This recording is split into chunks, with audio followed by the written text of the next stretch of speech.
क्या लग रहा है पूरे पंजाब का इस बार माहौल क्या चल रहा है? पंजाब का इस बार का चुनाव जो है वो कई मायनों में हटके है। क्या समीकरण और क्या माहौल लग रहा है आपको फिरोजपुर सीट पर? इस सीट पे जो है कांग्रेस और शियत के बीच में मतलब टक्कर देखी जा रही है। जलंधर सीट पे बात करें तो यहाँ पे भारी वोटर भी ठीक ठाक हैं, तो उनके मन में कहीं ना कहीं राम मंदिर का इफेक्ट भी है। तो लुधियाना सीट पे क्या माहौल बन रहा है और क्या समीकरण है? रवनीत बिट्टू अपने दम पर कितना कांग्रेस का वोट इस पाले में डाल पाते हैं। यहाँ पर लड़ाई कांग्रेस बनाम कांग्रेस है एक तरह से। पहले बठिंडा तो अपना शियत का गढ़ रहा है जी। वन ऑफ द मतलब मोस्ट इंटरेस्टिंग सीट जिसको आप कह सकते हैं खडूर साहिब है। अमृतसर में जो इस समय का माहौल है, तरनजीत संधू के बारे में जो इंटरेस्टिंग फैक्ट मिले हैं, जो अभी फाइट से बाहर चल रहे थे, सडनली वो पिछले 3, 4, 5, 6 दिनों में वो फाइट में आ गए। राहुल गांधी, मोदी जी सब आकर के ताबड़तोड़ रैलियां कर रहे हैं। इस बार जितने पंजाब के बड़े नेता हैं उन पे अगर हम लोग नज़र मारते हैं, नेताओं के नाम केवल मैदान बदले हैं, उनके दल भी बदल गए हैं। इंडी गठबंधन हो रखा है, आम आदमी पार्टी कांग्रेस हर जगह पे साथ में। पीयूष गोयल ने कहा मनीष तिवारी को कि आप ये बताइए कि लुधियाना में जाकर के आप किसको वोट देंगे, आम आदमी पार्टी के प्रत्याशी को देंगे या कांग्रेस को देंगे। नशा बहुत बड़ा इशू है यहाँ का, लॉ एंड ऑर्डर बहुत बड़ा इशू है। नमस्कार, आप देख रहे हैं अमर उजाला पंजाब हरियाणा। मैं हूं आपके साथ चंद्र प्रकाश नीरज। आज हम मौजूद हैं न्यूज़ रूम लाइव के साथ में, हमारे साथ सभी एडिटोरियल की टीम मौजूद है। बात करेंगे हम पंजाब की 13 लोकसभा सीटों को लेकर के। 1 तारीख को मतदान होना है और उसमें सभी सीटों को लेकर के इसके सियासी समीकरण क्या है, मुद्दे क्या हैं, उसको लेकर के हम बात करेंगे। उसके लिए हमारे साथ में पंजाब की एडिटोरियल टीम हमारे साथ में मौजूद है। इंट्रोड्यूस करवा देते हैं। सबसे पहले हमारे साथ में नितिन जी हैं, उसके बाद में सतीश जी हैं, फिर विशाल जी हैं, उसके बाद में मनीष जी हैं और राजेंद्र जी हैं, और अंत में हमारे साथ में पंजाब के संपादक भविंदर वशिष्ठ जी भी हमारे साथ मौजूद हैं। तो इस कड़ी में अब हम शुरुआत करते हैं। अब हम सबसे पहले अपने सीटों को लेकर के, तो सबसे पहले हम अमृतसर की सीट की बात करेंगे। अमृतसर सीट को लेकर के हमारे साथ मौजूद है नितिन जी। नितिन जी के साथ में से हम जानेंगे कि वहाँ का माहौल क्या है और सियासी समीकरण क्या है। सर, अमृतसर में जो इस समय का माहौल है वो क्या लग रहा है आपको? किस तरह से लोगों का क्या झुकाव है, किस तरफ?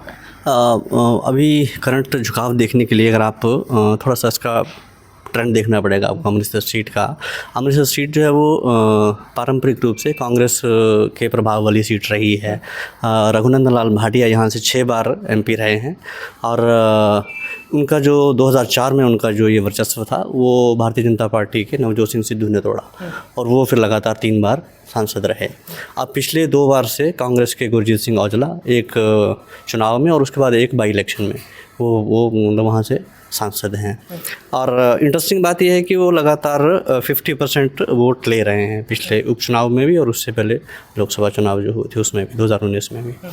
तो अब जहाँ तक अब के समीकरण की बात है, तरनजीत सिंह संधू भारतीय जनता पार्टी के कैंडिडेट हैं। आम आदमी पार्टी ने वहाँ पर मंत्री को उतारा है, धालीवाल हैं, कुलदीप सिंह धालीवाल। और बसपा का बीच बीच में कहीं कहीं प्रभाव है, लेकिन मेन मुकाबला वहाँ पे माना जा रहा है अभी भी कांग्रेस वर्सेस आम आदमी पार्टी। लेकिन तरनजीत संधू के बारे में जो इंटरेस्टिंग फैक्ट मिले हैं, जो शुरू में वो एक तरह से पिछड़ रहे थे काफ़ी वहाँ पर, क्योंकि विरोध था किसानों की वजह से।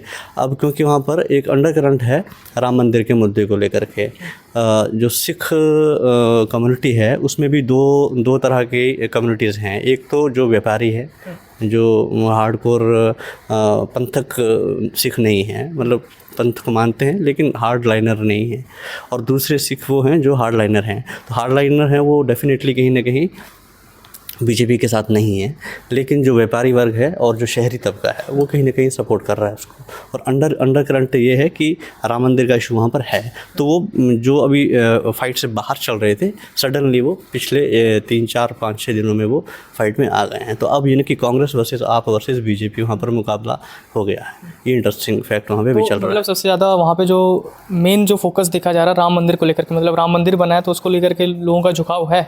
सिर्फ राम मंदिर नहीं, राम मंदिर भी एक इशू है। हालांकि वो मैंने कहा कि व्यापारी वर्ग की सीट है। अरुण जेटली जब वहाँ पर आए थे तब वो क्योंकि कैप्टन अमरिंदर सिंह को यहाँ से कांग्रेस ने उतार दिया था, तो बड़े मार्जिन से वो भी नहीं जीत पाए थे कैप्टन भी, लेकिन अरुण जेटली बड़े नाम थे और वो हार गए। तो अगर आप वोट परसेंटेज देखें तो 43% के आसपास वोट उन्होंने वहाँ पे लिया था।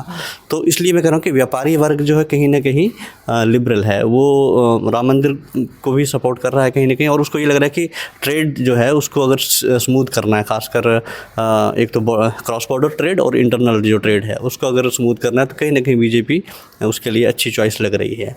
तो इसलिए ये अब वहाँ पर तिकोना मुकाबला लग रहा है। तो मतलब कि वहाँ पे त्रिकोणीय मुकाबला देखने को मिल सकता है। और जो श्रोमणी अकाली दल के हैं अभी मनजीत सिंह मन्ना, वो एग्रेसिव लीडर हैं बीजेपी के उसमें खडूर साहिब में, तो उनका भी कहीं ना कहीं उस सीट पर हल्का सा प्रभाव है।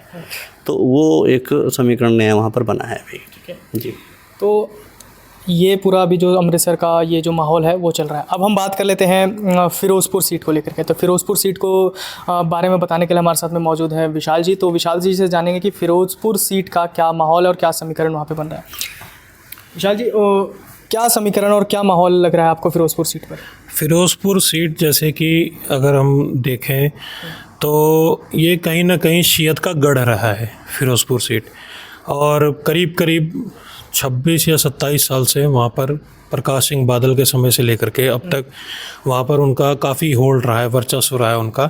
और जैसे मौजूदा जो पार्टी के प्रमुख के तौर पर प्रदेश पार्टी कही जाती है शियत, तो सुखबीर बादल इस बार चुनाव नहीं लड़ रहे हैं, मगर वो कहीं ना कहीं इस सीट पर उन्होंने अपने बहुत ही करीबी जैसे इनको नरदेव सिंह जी को उतारा है। तो ये वैसे तो उन्होंने अभी तक पंचायती चुनाव ही लड़ा है, मगर जो उनके पिताजी थे यहाँ इसी सीट से 3 बार सांसद रहे हैं, तो एक उनका अपना जो वोट बैंक है इस सीट पर उसको लेकर के वो उन्होंने अपने प्रत्याशी को उतारा है। तो उस पर वो अपना होल्ड मतलब कि इस बार कैसे साबित करेंगे, ये उनके लिए सबसे बड़ा चैलेंज है, क्योंकि इस बार वो बिना गठबंधन के चुनाव लड़ रहे हैं। तो शियत के सामने तो सबसे बड़ा चैलेंज यही है कि गठबंधन के बावजूद मतलब गठबंधन के अलग होकर के इस सीट को निकालना सबसे बड़ा चैलेंज है। दूसरा जो उनकी जो टक्कर है मतलब कि अन्य प्रत्याशियों से जो टक्कर है उनकी, जैसे बीजेपी हो गया, आम आदमी पार्टी हो गए, है ना, कांग्रेस हो गए, उनके कैंडिडेटों से भी इनका मुकाबला जो है वो कहीं ना कहीं इस बार टक्कर देता है। और इस बेल्ट पे सबसे बड़ी बात ये खासियत है इस बेल्ट की कि ये सरहदी इलाके से लगती हुई बेल्ट है, मतलब पाकिस्तान के जो सरहदी इलाके हैं, तो यहाँ पर जैसे पंथक मुद्दे भी बहुत मजबूत हैं यहाँ पर, और यहाँ पर जैसे ड्रग्स एक बहुत बड़ा मुद्दा है यहाँ पर, और मतलब बेरोज़गारी यहाँ पे बहुत बड़ा मुद्दा है एक। तो इन सब चीज़ों को लेकर के पार्टी जो है इस सीट पे बेसिकली जो है वो चुनाव लड़ रही हैं। तो अब इसमें ये मतलब जैसे अब शियत का जो मतलब कि जैसे अब कहते हैं कि यहाँ पे जो राय सिख बिरादरी है वो एक जो है वो बहुत बड़ा फैक्टर, मतलब इस सीट पे फ़िरोज़पुर सीट पे राय सिख बिरादरी का मतलब काफ़ी अच्छा होल्ड माना जाता है। तो अब जो शेर सिंह गुबाया जी थे, जो मतलब कि अब इस समय कांग्रेस से टिकट पे चुनाव लड़ रहे हैं इस सीट पर, तो शेर सिंह गुबाया को 2019 में टिकट नहीं दिया गया था, तब वो कांग्रेस में शामिल हो गए थे। शेर सिंह गुबाया यहाँ से अकाली से लड़ चुके हैं। तो अब ये कहीं ना कहीं ये देखा जा रहा है कि यहाँ इस सीट पे जो है कांग्रेस और शियत के बीच में मतलब टक्कर देखी जा रही है कि इन दो पार्टियों के बीच में सीधे तौर पर टक्कर है। बाकी जो है सबसे बड़ा प्लस पॉइंट कांग्रेस का ये भी है कि शेर सिंह गुबाया ही सिर्फ एक ऐसे नेता हैं जो राय सिख बिरादरी से ताल्लुक़ रखते हैं। तो इस वजह से भी, और आप भाजपा का कैंडिडेट देखिए, आप आम आदमी पार्टी का कैंडिडेट देखिए, वो इस बिरादरी से नहीं है, और जबकि इस बिरादरी पर राय सिख बिरादरी का बहुत तगड़ा होल्ड है। तो इस वजह से कहीं ना कहीं फाइट जो है इन दोनों के बीच में नज़र आती है। फिरोज़पुर में शिरोमणि अकाली दल और कांग्रेस के बीच में टक्कर देखने को मिल रही है। अब हम इसी कड़ी में अगली सीट की बात कर ले, तो अब हम बात करेंगे जालंधर सीट की। जालंधर सीट को लेकर के हमारे साथ में मौजूद है मनीष जी। मनीष जी से हम जानेंगे इस पूरे माहौल क्या है और समीकरण क्या है। मनीष जी, क्या लग रहा है आपको देखिए जालंधर सीट पे जो है कि 42% जो वोट परसेंट है वो एससी कैटेगरी का है और चारों ही पार्टियों ने ऐसे कैंडिडेट रखे हैं। तो मौजूदा सांसद यहाँ से सुशील कुमार रिंकू जी हैं, जो पहले कांग्रेस में थे, कांग्रेस को छोड़कर वो पिछले उपचुनाव में आप में गए और आपसे वो सांसद बने और अब वो आपकी टिकट डिक्लेयर होने के बाद वो मौजूदा भी उम्मीदवार थे, लेकिन इसके बावजूद वो बीजेपी में शामिल हो गए। तो एक उनके मौजूदा सांसद होने के बावजूद एक उनके ऊपर एक दल बदलने का जो टैग है वो कहीं ना कहीं उन पर हावी है। उसके अलावा पवन कुमार टीनू जी जो यहाँ से आपके कैंडिडेट हैं, वो पहले कांग्रेस में रहे और पूर्व विधायक भी हैं, पर वो दल बदलने के बाद आप में शामिल हुए। इसी तरह महेंद्र केपी भी जो हैं वो शियत से कैंडिडेट हैं, पर वो भी दल बदल कर ही शामिल हुए हैं। तो दूसरी ओर सबसे जो कांग्रेस का है वो मेन स्ट्रीम से ही शुरू से ही कांग्रेस के कैंडिडेट रहे हैं। चरणजीत सिंह चन्नी पूर्व सीएम भी रहे वो, तो वो कहीं ना कहीं इस चीज़ को लेकर के ही ग्राउंड पे हैं कि दल बदल लेते हैं, आपके मुद्दों को भूल जाते हैं, ये सिर्फ निजी हित ही देखते हैं। तो वो कहीं ना कहीं इन चीज़ों को लेकर के जनता के बीच हैं और ये एक सॉफ्ट कॉर्नर जनता के पास उनका है भी। और यहाँ पर अगर जालंधर सीट पे बात करें तो यहाँ पे भारी वोटर भी ठीक ठाक हैं जो कि अदर स्टेट से हैं, तो उनके मन में कहीं ना कहीं राम मंदिर का इफेक्ट भी है। राम मंदिर का चन्नी का भी ये जो बयान अभी चल रहा था पाकिस्तान को लेकर के, जो उन्होंने बोला था, अनुराग ठाकुर का भी बयान आया था पलटवार, तो उसका क्या इम्पैक्ट पड़ेगा इसका? हाल फिलहाल में चन्नी जी के 2 बार विवादों में ये आए हैं। एक तो ये पुंछ में जो वायुसेना के काफिले पर हमला हुआ उस पर दिए बयान पर आए, उसके बाद इनको मतलब चुनाव आयोग से भी इनको नोटिस आया और इसे बयान ना देने के लिए कहा गया। इसके अलावा ये बीबी जागीर कौर के साथ भी ये चर्चाओं में रहे, पर ये ठीक है, ये कहीं ना कहीं उनको डैमेज तो कहीं ना कहीं थोड़ा बहुत करेगा ही।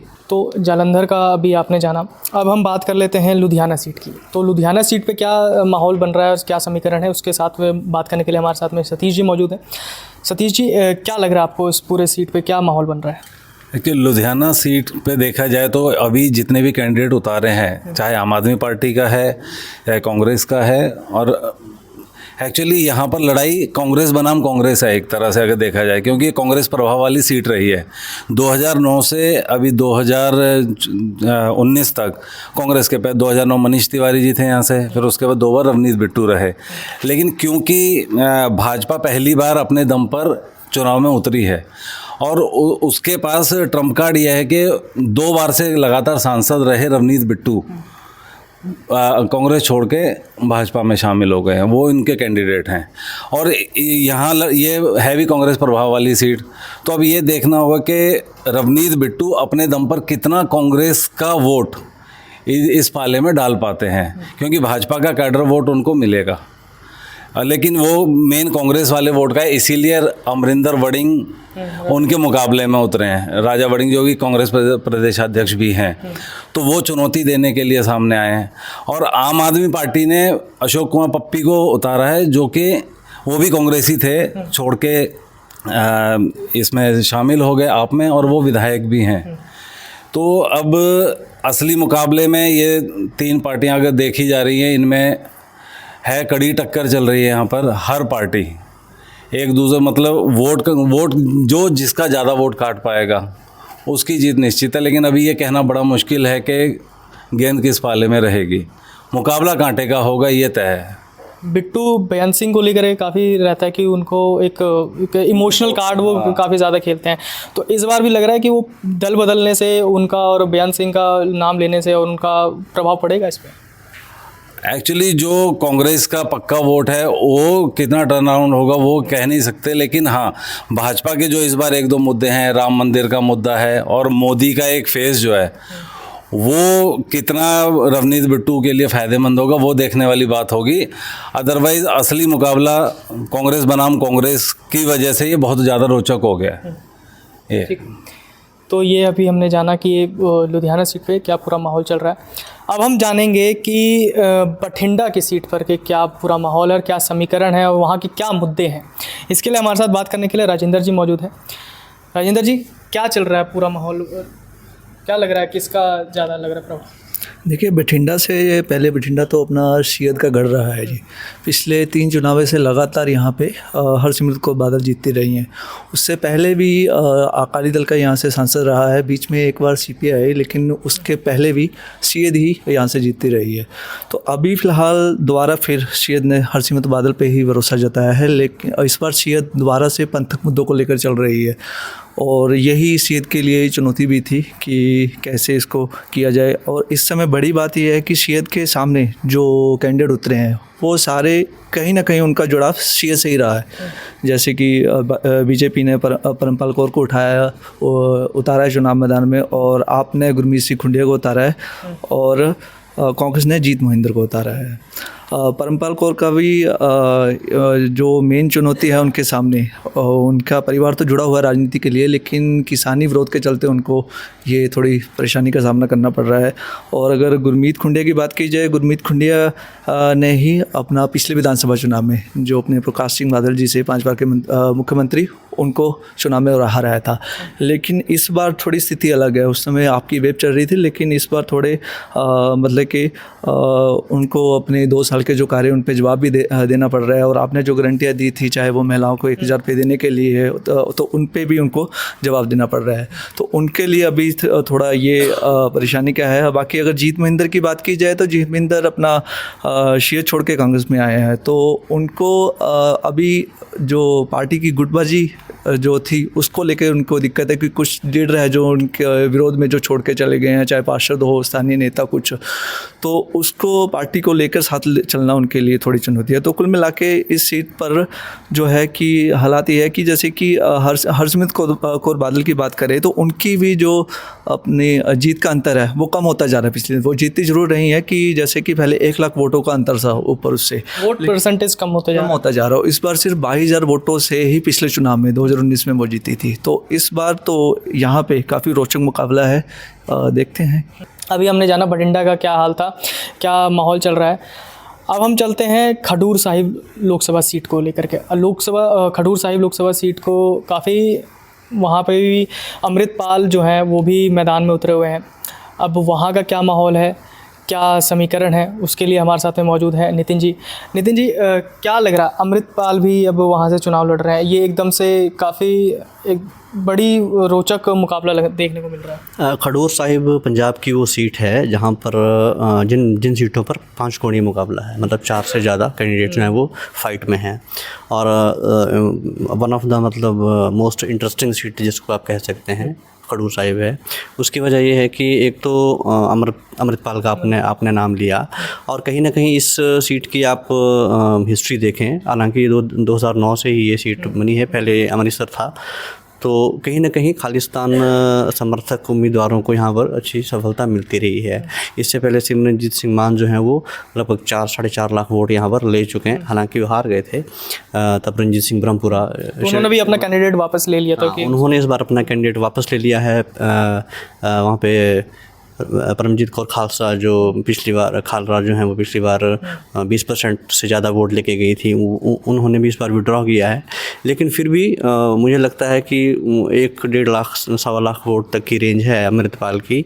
मेन मुकाबला वहाँ पर आम आदमी पार्टी वर्सेस कांग्रेस ही लग रहा है। शियत भी अच्छे मुकाबले में है, सिर्फ इतना है कि जो टकसाली वोट है वो किस तरफ शिफ्ट करता है, इस पर उसका स्विंग किस तरफ रहता है, ये एक बड़ी वो है। क्योंकि ये ट्रेडिशनली जो है वो शियत की सीट रही है, और शियत का वोट अगर जाएगा तो वो अमृतपाल को भी जा सकता है, क्योंकि वो पंथक मुद्दा उठा रहा है।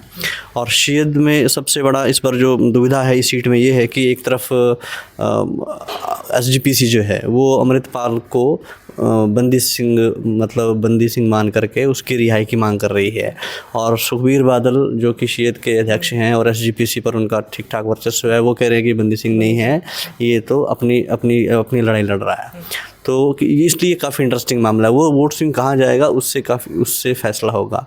बीजेपी के यहाँ पे मनजीत सिंह मन्ना है, मैंने पहले कहा जब अमृतसर की बात हो रही थी, तो एग्रेसिव लीडर हैं। तो जैसे शियत ने अमृतसर सीट में हिंदू चेहरा उतारा है अनिल जोशी, लेकिन यहाँ पे उन्होंने पंथक सीट की वजह से यहाँ पे सिख चेहरे को उन्होंने तवज्जो दी है। आम आदमी पार्टी में यहाँ पे लालजीत सिंह भुल्लर हैं, हाँ, वो भी आम आदमी पार्टी का यहाँ इस सीट में अगर आप पिछले 2 चुनाव का वो देखें तो 1-1.5% वोट से ज़्यादा वोट उनको नहीं मिला। एक बार तो 1% से भी नीचे है, 0.89% वोट मिला है, और एक बार 1.13% वोट उनको मिला है। लेकिन इस बार क्योंकि सरकार है पंजाब में, मंत्री को आपने उतार दिया है, तो डेफिनेटली कहीं ना कहीं वो अच्छी फाइट में हैं। जी। और बीजेपी के लिए कि वो मन्ना एग्रेसिव लीडर है, लेकिन वो कहीं ना कहीं मोदी के नाम के सहारे ही वहाँ पर वो चल रहे हैं। अमृतपाल गेम बिगाड़ सकते हैं, जीतने की स्थिति में वो भी नहीं लग रहे हैं। और कांग्रेस में कुलबीर जीरा हैं, वो फिरोजपुर से जो सटा हुआ इलाका है बॉर्डर बेल्ट से, वहाँ उनकी अच्छी पकड़ है। तो कहीं ना कहीं ये मुकाबला काफ़ी इंटरेस्टिंग सीट होगी पंजाब। तो खडूर साहिब सीट काफ़ी रोचक मुकाबला होने जा रहा है।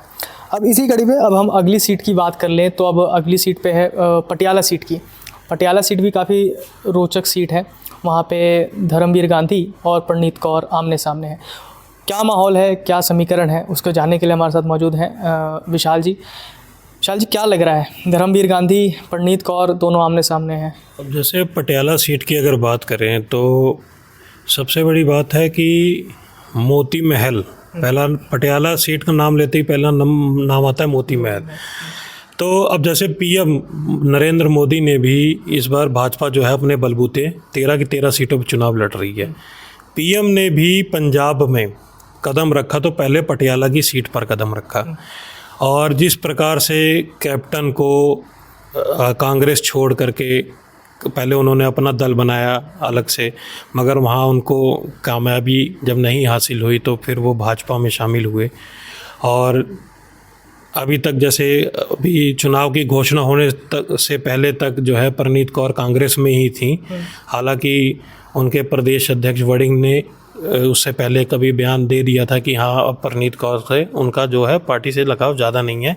तो ऐसी परिस्थितियों में अब जो परनीत कौर जो है पटियाला सीट पर भाजपा का फेस बन करके सामने आई हैं। तो एक तो पटियाला की सीट पे परनीत कौर हो गई, और उनके सामने कांग्रेस ने जो है डॉक्टर धर्मवीर गांधी जी को उतारा है। वो डॉक्टर होने के पेशे से, डॉक्टर होने से के नाते उनका भी राजनीतिक बैकग्राउंड रहा है। उन्होंने अपना भी एक दल बनाया था, और इन सब चीज़ों को लेकर के जो इस सीट पर जो फाइट है कहीं ना कहीं जो देखने को सामने आ रही है वो परनीत कौर और धर्मवीर गांधी के बीच में ही आ रही है। अब लोगों का कहना है कि जैसे कि मतलब कि जो वोटर्स हैं वहाँ कर, तो वो कहते हैं कि इस बार वहाँ पे परनीत कौर को किसानों का जो है विरोध काफ़ी फेस करना पड़ा। और ऐसे में मतलब कि वहाँ लोग कहते हैं कि जैसे गांव में जो है परनीत कौर को मतलब कि कई जगह रैलियों से वापस भी आना पड़ा, और धर्मवीर गांधी जो कांग्रेस के प्रत्याशी हैं वो इसी चीज़ का फ़ायदा उठा करके कहीं ना कहीं वो मतलब कि गांव के वोट बैंक को भी साधने का प्रयास कर रहे हैं। हालांकि किसानों का विरोध जो है वो कांग्रेस को भी झेलना पड़ा है, आम आदमी पार्टी के प्रत्याशी को भी झेलना पड़ा है, मगर जो है इसी चीज़ का मगर अन्य जो मतलब कि जो प्रत्याशी हैं वो इस चीज़ को साधने में लगे हुए हैं कि हम गाँव का वोट बैंक बटोर सकें। और वहीं अगर भाजपा परनीत कौर का देखा जाए तो वो पूरी तरह से कहीं ना कहीं वो शहरी वोट पर निर्भर कर रही हैं। और वो अब शहरी अगर मतदाताओं की बात करें पटियाला सीट पे, जैसे मैंने खुद वहाँ पे पीएम मोदी की रैली में मैंने विज़िट किया और वहाँ लोगों से मैंने जैसे बात की शहर में, तो लोग ये कहते हैं कि कैप्टन के काम से तो लोग नाराज़ हैं। मतलब लोगों की साफ वर्डिंग ये थी कि कई जगह पे गांव में, शहरों में, कि कैप्टन के काम से लोग नाराज़ हैं, मगर रानी परनीत कौर, मतलब जब वहाँ लोकल लैंग्वेज में लोग उनको रानी के शब्द से मुखातिब करते हैं, तो इस हिसाब से वो कहते हैं कि परनीत कौर जो है हमेशा लोगों के सुख दुख में आके खड़ी हुई हैं और उन्होंने पटियाला के लिए कई काम भी किए हैं। तो अब ये जो सीधे तौर पर जो इनका जो प्रतिद्वंदी है परनीत कौर के, वो धर्मवीर गांधी हैं।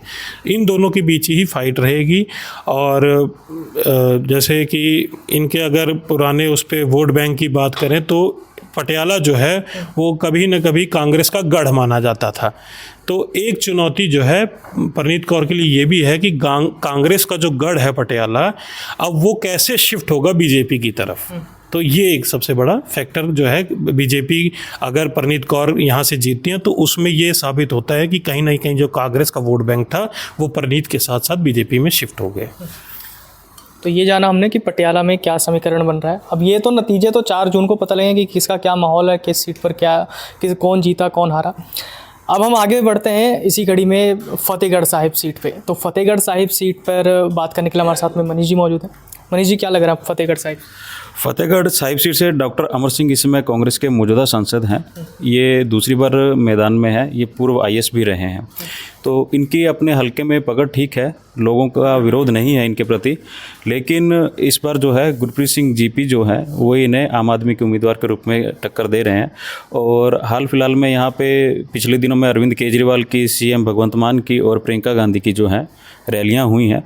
तो इन रैलियों ने जो है यहाँ पे मुकाबले को और रोचक बना दिया। हालांकि यहाँ पर शिरोमणि अकाली दल से विक्रम सिंह खालसा और बीजेपी से गेजाराम वाल्मीकि जो है मैदान में है। तो वो मैदान में जरूर हैं, पर यहाँ इन दोनों ही नेताओं प्रत्याशियों के लिए कोई भी बड़ा नेता जो है, चाहे वो शियत का है या बीजेपी का है, वो प्रचार के लिए यहाँ अभी तक आया नहीं है।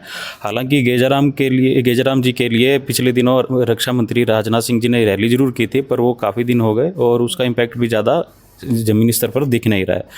और यहाँ पर जो मुकाबला है वो बसपा के उम्मीदवार कुलवंत सिंह जो हैं वो उस मुकाबले को थोड़ा रोचक बना रहे हैं, क्योंकि वो शियत का वोट बैंक है वो अपनी ओर खिसका रहे हैं। तो वो उस प्रभाव को कहीं ना कहीं जो है इस सीट के मुकाबले को और रोचक बना रहे हैं। नहीं तो यहाँ पर अगर देखा जाए तो यहाँ मुकाबला आम आदमी पार्टी और कांग्रेस के अंदर सीधा सीधा देखने को मिल सकता है। तो फतेहगढ़ साहिब का ये पूरा चुनावी समीकरण आपने जाना। अब हम इसी कड़ी में आगे चलते हैं फरीदकोट सीट को लेकर के। फरीदकोट सीट को लेकर बात करने के लिए हमारे साथ में सतीश जी मौजूद हैं। सतीश जी, क्या लग रहा है आपको Faridkot seat? Actually Faridkot seat में अभी का माहौल देखा जाए तो टक्कर दो गायकों के बीच में है। एक हंसराज हंस, जिन्हें भाजपा दिल्ली से लेकर आई है वो, उन्हें राज गायक की उपाधि पंजाब में मिली हुई है। और दूसरे हैं करमजीत अनमोल, जिन्हें आम आदमी पार्टी ने उतारा है। अब यहाँ पर अगर आप पिछले नतीजों को देखा जाए तो ये इस सीट पर पिछले 2019 में कांग्रेस ने मोहम्मद सदीक, जो कि नामी पंजाबी गायक हैं, उन्हें उतारा था मुकाबले में गुलजार सिंह राणीके के, जो कि बहुत दिग्गज शिरोमणि अकाली दल के नेता थे। और उस सीट पर इतना वोट टर्न अराउंड हुआ कि एक तरफा जीत जिसे कहते हैं, मोहम्मद सदीक एक तरफा जीते और वो सीट कांग्रेस की झोली में डाल दी। तो इसी को देखते हुए कहीं ना कहीं ये दो सिंगरों को पार्टी भाजपा पहली बार चुनाव लड़ रही है, तो इसलिए उसने अपने एक बड़े सिंगर जो पंजाब से जुड़े हुए हैं उनको इस सीट पर उतारा है, पिछले नतीजों को देखते हुए कि शायद जो ये, क्योंकि बाबा फरीद के नाम पर फरीदकोट का नाम रखा गया, जो एक मुस्लिम कवि और स्पिरिचुअल रहे हैं, तो कहीं ना कहीं यहाँ पर अगर इस तरीके से देखा जाए तो आम आदमी पार्टी के करमजीत अनमोल और हंसराज हंस, इनके बीच में बहुत कांटे की टक्कर देखी जा रही है, क्योंकि म्यूज़िक से दोनों जुड़े हुए हैं। अभी हाल फिलहाल में किसानों का भी काफ़ी आक्रोश देखने को मिला था हंसराज हंस को लेकर के। तो हंसराज हंस के भाजपा के विरोध में एक ये किसानों वाला मुद्दा जा सकता है, क्योंकि जहाँ भी हंसराज हंस गए और उनका घेराव किया गया।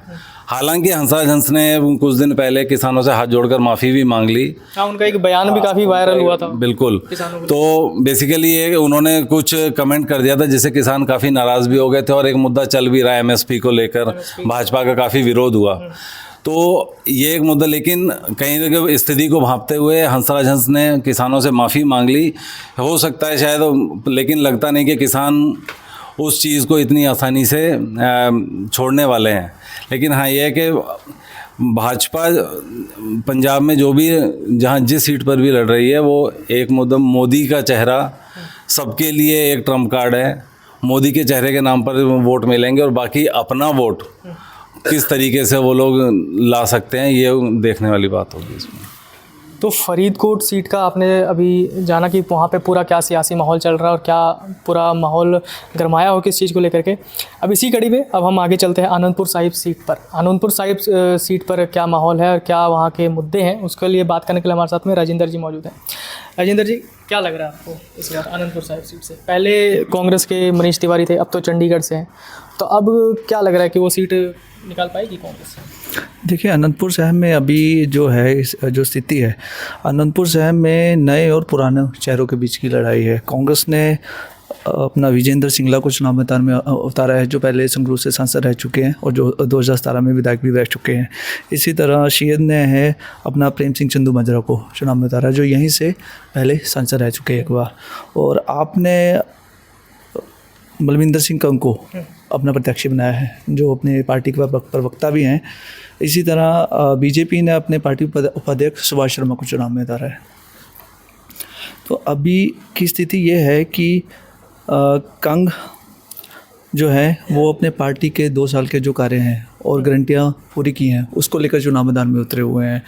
और सिंगला जो है कि कांग्रेस की जो राष्ट्रीय स्तर पर अपनी पार्टी गारंटियाँ गिना रही हैं, उसको लेकर चुनाव मैदान में उतरे हैं। चंदूमाजरा अपनी क्षेत्रीय पार्टी होने के नाते वोट मांग रहे हैं, और सुभाष शर्मा पूरी तरह से नरेंद्र मोदी और राम मंदिर के नाम पे वोट मांग रहे हैं। अगर हम खरड़, कुराड़ी या रोपड़ की तरफ जाएं तो बड़े बड़े बैनर नरेंद्र मोदी या अपने इनके पार्टी प्रत्याशियों के लगे हुए हैं। और इनका जो अभी जो स्थिति ये है कि ये कहा जा रहा है कि जो लड़ाई है कि अपना कांग्रेस के सिंगला और आपके मलविंदर के बीच है, लेकिन ऐसा नहीं है कि इसमें जो बीजेपी है उनका शहरी वोट की तरफ काफ़ी फोकस है और वो अपना शहरी वोट में काफ़ी खेल बिगाड़ सकती है। इसी तरह शीयत ने भी गांव में अपना डेरा डाला हुआ है, तो गांव में भी वो अपना पुरानी की तरह प्रचार कर रही है। और उसको लेकर जो इस तरह की जो है स्थिति है कि अभी चुनाव में इस तरह दिलचस्प बना हुआ है। अभी आपने जान लिया कि आनंदपुर साहिब का क्या पूरा माहौल चल रहा है। इसी कड़ी पे अब हम अगले लोकसभा सीट की बात करें तो होशियारपुर सीट का क्या माहौल और क्या समीकरण है, उसके लिए बात करने के लिए हमारे साथ में मनीष जी मौजूद है। मनीष जी, क्या लग रहा है आपको? जी, होशियारपुर सीट से इस बार बीजेपी ने अनीता सोम प्रकाश को उम्मीदवार बनाया है। अनीता सोम प्रकाश जो है वो मौजूदा मंत्री, केंद्रीय मंत्री अनीता सोम प्रकाश जो है मौजूदा केंद्रीय मंत्री सोम प्रकाश जी की पत्नी है, और ये एक हिंदू बेल्ट सीट है बेसिकली। तो यहाँ पे इससे पहले जो चुनाव हुए थे उसमें सोम प्रकाश जी ने डॉक्टर राजकुमार चब्बेवाल को हराया था। वो पिछली बार कांग्रेस से उम्मीदवार थे, लेकिन इस बार वो आम आदमी पार्टी के कैंडिडेट हैं यहाँ से। तो मुकाबला इन दोनों में दिख रहा है, और यहाँ से कांग्रेस ने यामिनी गोमर को जो है अपना उम्मीदवार बनाया है, और शिरोमणि अकाली दल ने सोहन सिंह ठंडल को यहाँ से प्रत्याशी उतारा है। सोहन सिंह ठंडल की अगर बात करें तो वो 4 बार के यहाँ से विधायक रह चुके हैं। तो यहाँ मुकाबला जो है वो चौकोनिया देखने को मिल सकता है, क्योंकि यहाँ सभी जो हैं वो सभी एक्सपीरियंस्ड हैं, और पहले ही अपने चाहे चुनाव जो हैं, चाहे वो सरपंची के हों, या सोहन सिंह जी जो हैं वो सरपंच के चुनाव से यहाँ तक पहुँचे हैं, और डॉक्टर राजकुमार चब्बेवाल हैं वो चब्बेवाल से विधायक रहे हैं, और अनीता सोम प्रकाश जो हैं वो सोम प्रकाश जी की पत्नी है। तो इन सब के पास चुनाव लड़ने का एक्सपीरियंस भी है और चुनाव जीते भी हैं इन्होंने। तो इन सब की अपने अपने सीटों पर जो है पकड़ भी ठीक है। और बीजेपी की बात करें तो बीजेपी के पास ये सीट है इस समय, और यहाँ पे जो मुद्दा है वो राम मंदिर भी कहीं ना कहीं इफेक्ट कर रहा है, और ये हिंदू बेल्ट है तो उसका प्रभाव सीधा सीधा यहाँ पे देखने को मिल सकता है। और दूसरी ओर आम आदमी पार्टी जो है वो यहाँ पे अपने 2 साल में किए गए कार्यों को लेकर के जो है मैदान में है, और वो अपनी जो 300 यूनिट बिजली जो देने की थी गारंटी, वो पूरा करने को लेकर के वोट मांग रही है। और दूसरी ओर लोगों में जो एक नाराज़गी है वो महिलाओं को 1000 रुपये जो उन्होंने योजना देने की जो बात कही थी वो अभी तक शुरू ना होने का भी गुस्सा जो कहीं ना कहीं महिला वोटरों में है। तो अब ये देखना ये है कि जो इस बार जो लोकसभा चुनाव होने जा रहे हैं वो इन मुद्दों को लेकर के कितना है अपना असर दिखा पाते हैं। बाकी यहाँ किसान बेल्ट का भी प्रभाव है, और किसानों का प्रभाव बीजेपी के खिलाफ जाता है, और अगर खिलाफ जाने के बाद अगर जाता है तो किस पार्टी के हक में जाता है ये भी रिजल्ट ही बता पाएंगे। अब हम अगली लोकसभा सीट की बात करें तो संगरूर जो सबसे महत्वपूर्ण सीट है, क्योंकि वहाँ से सीएम भगवंत मान भी जीत करके गए हैं। उपचुनाव हार गए थे, आम आदमी पार्टी ने उम्मीदवार उतारा लेकिन पर उपचुनाव हार गए। अब वो अपना गढ़ बचाने के लिए पूरी जी जान से कोशिश कर रहे हैं। तो अब हम उस सीट पर क्या माहौल है और क्या समीकरण बन रहा है उसको जानने के लिए हमारे साथ में विशाल जी मौजूद हैं। विशाल जी, क्या लग रहा है संगरूर का सीट इस बार भगवंत मान अपना बचा पाएंगे? जैसे कि अभी आपने कहा कि ये सीएम मान का गढ़ है, और सीएम मान खुद इसी सीट से संसद तक पहुँचे हैं, तो और उपचुनाव भी हार चुके हैं। सबसे बड़ा है कि 2022 का जो ये उपचुनाव हारे हैं, इसके बाद से जो है ये सीट जो है काफ़ी हॉट सीट की श्रेणी में आती है और इंटरेस्टिंग भी है। अब जैसे हम शुरुआत करें भाजपा ने अरविंद खन्ना को यहाँ से उतारा है मैदान में।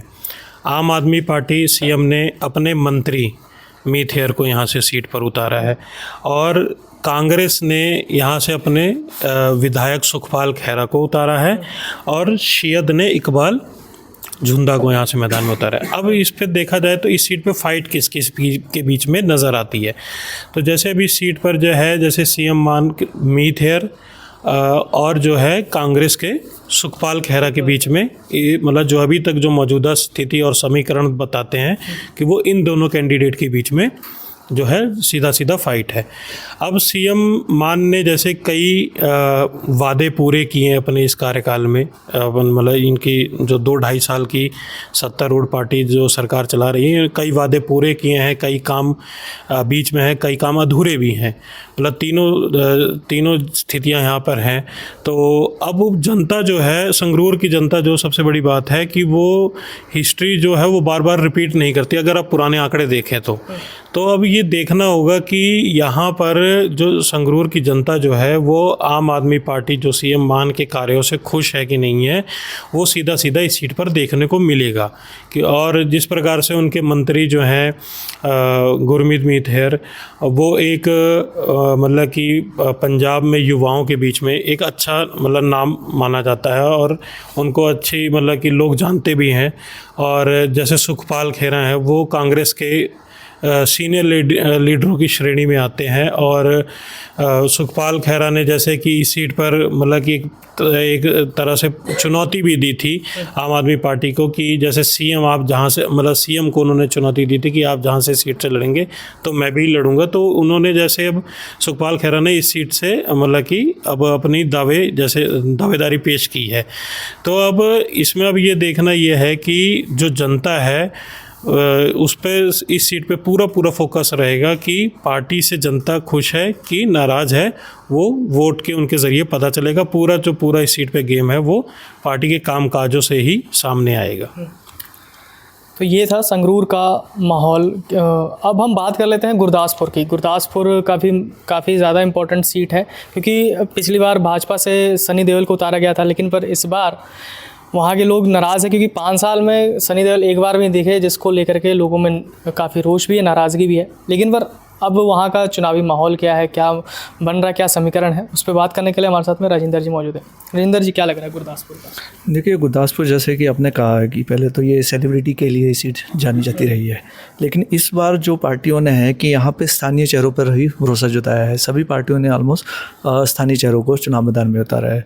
अगर बीजेपी की बात की जाए तो बीजेपी ने यहाँ पे सुजानपुर से 3 बार के विधायक अपना दिनेश बाबू को चुनाव मैदान में उतारा है। इसी तरह अकाली दल के लिए स्थिति यह है कि वो 27 साल बाद इस बार अकेले चुनाव लड़ रही है। इससे पहले वो बीजेपी के साथ गठबंधन में रही है, तो बीजेपी के लिए ये सीट छोड़ देती थी, लेकिन इस बार पार्टी को अपना यहाँ से भी उम्मीदवार उतारना पड़ा है। तो पार्टी ने डॉक्टर दलजीत चिम्मा को मैदान में उतारा है, जो अपने शिक्षा मंत्री भी रह चुके हैं 2017 के बीच। लेकिन ये हिंदू बहुल क्षेत्र होने के चलते तो अकाली दल के लिए भी ये चीज़ अभी इतना आसान नहीं है। अगर कांग्रेस की बात की जाए तो कांग्रेस ने भी एक बड़े चेहरे को इस बार सीट पे उतारा है। उन्होंने पूर्व उप मुख्यमंत्री सुखजिंदर रंधावा को टिकट दी है। रंधावा भी है अपना बाबा नानक से 3 बार विधायक भी रह चुके हैं। तो अगर आपकी बात की जाए तो आपने अपने विधायक अमर सिंह सैरी कलसी को टिकट दी है। तो कुल मिला के इस सीट पर इस बार इंटरेस्टिंग मुकाबला होने जा रहा है। लेकिन कि जैसे बीजेपी को भी थोड़ा किसानों के विरोध का भी सामना करना पड़ रहा है, तो देखना होगा कि इस बार कैसा हो रहता है। तो ये हमने जाना कि लोकसभा की जितनी भी पंजाब की 13 सीटें हैं उस पर क्या माहौल है और किस तरह का समीकरण बन रहा है। अब हम ओवरऑल पंजाब की बात करें तो ओवरऑल पंजाब पे बात करने के लिए हमारे साथ में संपादक भविंदर वशिष्ठ जी मौजूद हैं। सर, क्या लग रहा है पूरे पंजाब का इस बार माहौल क्या चल रहा है? राहुल गांधी, मोदी जी सब आकर के ताबड़तोड़ रैलियाँ कर रहे हैं। इस बार 1 जून को क्या लग रहा है कि लोग किस तरफ जाएंगे? आपको पंजाब का इस बार का चुनाव जो है वो कई मायनों में हटके है। आप पीछे के ट्रेंड को देखें तो पंजाब में सीधी टक्कर रही है। पहले अकाली दल बीजेपी एक साथ चुनाव लड़ते रहे हैं, 2.5 दशक से लगभग ये सारी चीज़ रही है, और दूसरी तरफ कांग्रेस रही है। आम आदमी पार्टी भी पिछले चुनाव में थी, लेकिन वो इम्पैक्ट नहीं था जो अभी है। इस बार सिचुएशन अलग है। आम आदमी पार्टी सत्ता में है, बीजेपी और अकाली दल दोनों अलग अलग चुनाव लड़ रहे हैं। कांग्रेस मैदान में है। कांग्रेस का पहले का यहाँ पे गढ़ रहा है, अच्छा रिजल्ट का वो सारी चीज़ें रही हैं। तो इस बार एक तो पहलू इसका ये है। दूसरा, इस बार जितने पंजाब के बड़े नेता हैं उन पे अगर हम लोग नज़र मारते हैं तो नेताओं के नाम केवल मैदान बदले हैं, उनके दल भी बदल गए हैं। जो कांग्रेस के बड़े लीडर हैं वो आज बीजेपी से चुनाव लड़ रहे हैं। जो 3 आप सिटिंग एमपी है जो रहे हैं, 2 जिसमें कांग्रेस के हैं और 1 आम आदमी पार्टी का, वो तीनों आज बीजेपी के कैंडिडेट के तौर पे चुनाव लड़ रहे हैं। तो इस सिचुएशन को देख करके हम ये कह सकते हैं कि आज की डेट में कोई भी नेता, चाहे वो कितना भी बड़ा पंजाब का नेता है, वो इस स्थिति में नहीं है जो ये दम भर सके कि मेरी सीट पक्की है। मतलब इस बार किसी का भी नहीं लग रहा है कि ये पूरा तरह से, क्योंकि इतना चौकोना मुकाबला है, कहीं पे त्रिकोणीय मुकाबला है, ये सारी सिचुएशन है। ये एक पहलू है। दूसरा, हम देखते हैं आम आदमी पार्टी 2 साल से सरकार में है। सरकार के दम पे वो सारी चीज़ें को पंजाब में इस इलेक्शन को लेकर के आगे जा रही है। यही कारण है कि पंजाब के कई सारे मंत्री इन्होंने प्रत्याशी के तौर पे उतारे हैं। तो वो 5 साल के कामकाज के दम पर और अपना जो पीछे का ट्रैक रहा है उसके दम पर चुनाव पे है। दूसरी तरफ अकाली दल है। अकाली दल और बीजेपी ये दोनों इस बार अलग अलग से चुनाव में है। लेकिन अकाली दल पंजाब की सत्ता से काफ़ी समय से बाहर है। उसका असर आपको चुनाव प्रचार में भी दिख रहा है, आपको ग्राउंड पे भी सारी चीज़ दिख रही है। बीजेपी अकेले चुनाव लड़ रही है। बीजेपी के हिस्से में 2 सीटें 3 सीटें रही हैं पंजाब में, 4 सीटें मैक्सिमम जीती हैं। लेकिन इस बार अकेले चुनाव बीजेपी लड़ रही है, उसको किसी न किसी रूप में मुझे लगता है कि कुछ गेन होता हुआ दिख रहा है, जो उसका पीछे का इतिहास रहा है। तो इस पूरे परिदृश्य को देखें, कांग्रेस की बात है। कांग्रेस एक तरह से शुरू में बहुत स्कैटर्ड दिख रही थी, क्योंकि बड़े सारे नेता छोड़ के चले गए, दूसरे दलों के प्रत्याशी बन गए, सारी चीज़ों के एक भागदौड़ की सिचुएशन थी। लेकिन कांग्रेस ने ग्राउंड पे कैडर वर्कर है, कैडर है, उसका काम कर रहा है। तो ग्राउंड पे हर सीट पर कांग्रेस मुकाबले में दिख रही है। ओवरऑल देखें हम लोग तो पंजाब की 13 सीटों में से कांग्रेस और आम आदमी पार्टी में हम लोगों को मुकाबला दिखता है। हालांकि अकाली दल और बीजेपी भी कई जगह पे सीधी टक्कर दे रहे हैं, मुकाबला दे रहे हैं। सर एक चीज़ और इसमें देखा जाता है कि इंडी गठबंधन हो रखा है, आम आदमी पार्टी कांग्रेस हर जगह पे साथ में, पंजाब में ही साथ में नहीं है। उसको लेकर भी काफ़ी लोगों के बीच में एक मैसेज आ रहा है कि यहाँ पे साथ में नहीं। और मोदी भी काफ़ी उसको टारगेट, अभी जो रैली में आए थे तो कहा था कि दोनों एक ही उसमें है, लेकिन अभी साथ में नहीं दिख रहे, लेकिन पर एक ही थाली के हैं सर। ये एक इशू है इस चुनाव में। आप पंजाब को छोड़ दें तो आप चंडीगढ़ में, जो पंजाब की राजधानी है, वहाँ पे आम आदमी पार्टी और कांग्रेस जो है वो एक साथ मिलकर के चुनाव लड़ रहे हैं। हरियाणा में एक साथ मिलकर के चुनाव लड़ रहे हैं, दिल्ली में एक साथ मिलकर के चुनाव लड़ रहे हैं, और जगह भी सारी चीज़ें। कांग्रेस में मुख्य प्रतिद्वंदी हैं एक दूसरे के खिलाफ। विपक्ष के लोग आ रहे हैं वो यही सवाल कर रहे हैं कि इनसे पूछा जाए कि चंडीगढ़ में जो एक दूसरे के साथ ये सारी सीट कर रहे हैं, ये कल जैसे पीयूष गोयल ने कहा मनीष तिवारी को कि आप ये बताइए कि लुधियाना में जाकर के आप किसको वोट देंगे, आम आदमी पार्टी के प्रत्याशी को देंगे या कांग्रेस को देंगे। तो ये एक इशू है, सवाल है सारी चीज़ें। लेकिन क्योंकि मुख्य प्रतिद्वंदी कांग्रेस है और आम आदमी पार्टी का कहना है कि जो दूसरे दल हैं वो उस तरह से मुकाबले में नहीं है जो उनका दावा है, इसीलिए वो अलग से वहाँ पे चुनाव लड़ रहे हैं। तो एक इशू है ये। और सर जैसे कि भगवंत मान हमेशा अपनी नौकरियों की, मैंने इतनी नौकरियां दे दी, ये कर दिया, लेकिन पर अभी जो नशे का एक सबसे बड़ा जो मुद्दा है पंजाब में, नशा, गैंग वॉर, गैंगस्टर का, और अभी भी काफ़ी हर बार सुनने को आता है कि फिरौती को लेकर के और मर्डर हो गया, ये सब चीज़ को लेकर काफ़ी मुद्दा उठता रहता है। कहीं लॉ एंड ऑर्डर को लेकर के लोगों में अभी भी नाराज़गी है कि इस पर काम नहीं हुआ है। ये इशू है, नशा बहुत बड़ा इशू है यहाँ का, लॉ एंड ऑर्डर बहुत बड़ा इशू है, गैंगस्टर आतंकी जो गठजोड़ है वो पंजाब का एक बहुत बड़ा इशू है। दूसरे जो दल हैं वो सवाल उठा रहे हैं, सत्तारूढ़ दल पे नेचुरली सवाल उठता है, 2 साल से सत्ता में है ये, लेकिन सरकार की तरफ से भी ये कहा जा रहा है कि 2 साल में इसको करने के लिए उन्होंने क्या क्या किया है। जैसे बड़े सारे गैंगस्टर्स को जेल में डाला, बड़े सारे भ्रष्टाचार के तौर पे बहुत बड़े एक्शन को लेकर के सरकार की ओर से कहा जा रहा है कि हम सारी चीज़ें ये कर रहे हैं, लेकिन ग्राउंड पर ये आम आदमी तय करेगा कि एक्चुअली क्या हुआ है। सत्तारूढ़ आम आदमी पार्टी को 2 साल के कामकाज का हिसाब देना है। 8 सांसद कांग्रेस के पिछले चुनाव में चुन कर के आए थे, उनको पिछले 5 साल का हिसाब देना है।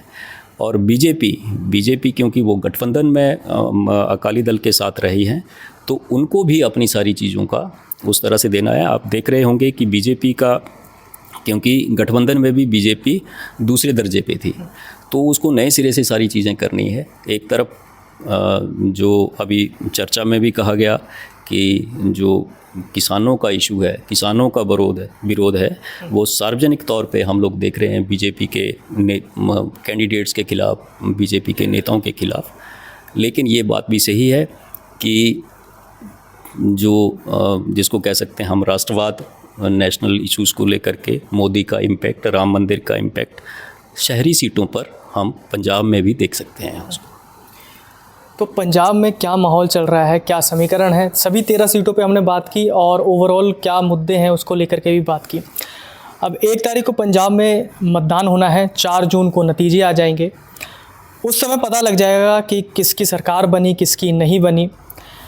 पूरे माहौल को जानने के लिए बने रहिए अमर उजाला पंजाब हरियाणा के साथ, और नतीजों को भी जानने के लिए 4 जून को सभी नतीजे अमर उजाला पंजाब हरियाणा पर भी बताए जाएंगे। उसके साथ में जुड़े रहिए और अमर उजाला पंजाब हरियाणा को सब्सक्राइब करिए। तब तक के लिए नमस्कार। एग्जिट पोल 2024 1 जून शाम 6 बजे से, लोकसभा चुनाव के नतीजे 4 जून सुबह 7 बजे से। देखिए चुनाव नतीजों से जुड़ी हर खबर सबसे पहले, सबसे सटीक, केवल अमर उजाला पर, amarujala.com। अगर आप ये वीडियो YouTube पर देख रहे हैं तो हमारे चैनल को सब्सक्राइब करें और बेल आइकन को दबाना ना भूलें। अगर आप Facebook पर ये वीडियो देख रहे हैं तो हमारे पेज को लाइक करें।